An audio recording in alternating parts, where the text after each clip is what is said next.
Bismillahirrahmanirrahim. Assalamualaikum warahmatullahi wabarakatuh. Hari ni 10 hari bulan 2. Jam menunjukkan pukul 2.35. Ni abang kita. Pelepasan ikan 1,000 kilo. 1,022 kilo. 1,022 kilo. 1 tan 20 kilo lah. Ikan daripada kolam Bukit Kuantan. Untuk kolam C kolam C. InsyaAllah semoga dipermudahkan segala urusan.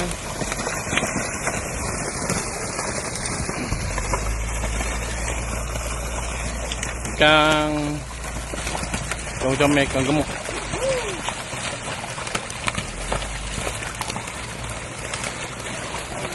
Untuk kolam C untuk kolam C.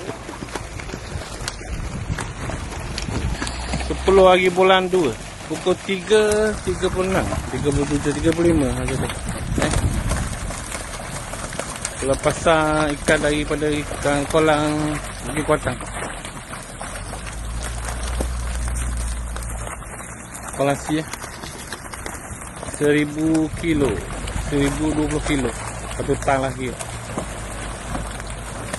Kalau besar bang. Ikan saiz. Ranking ni.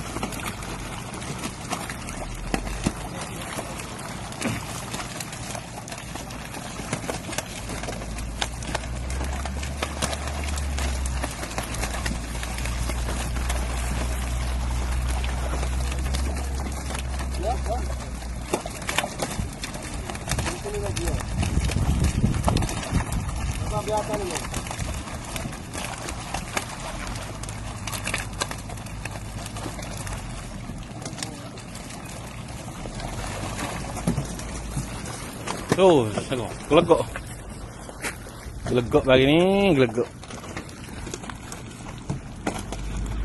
Dia orang sibuk tengok. Oh, bagi hak dia orang. Tolong datang.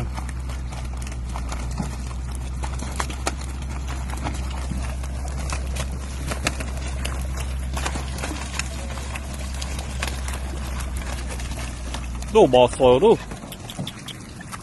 Ikan ranking. Nak balik ke Kuantan kan?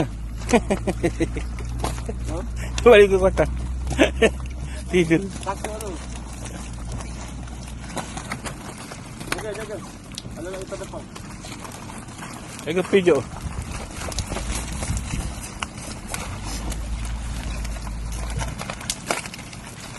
Oh, tu. Ikan juara tu.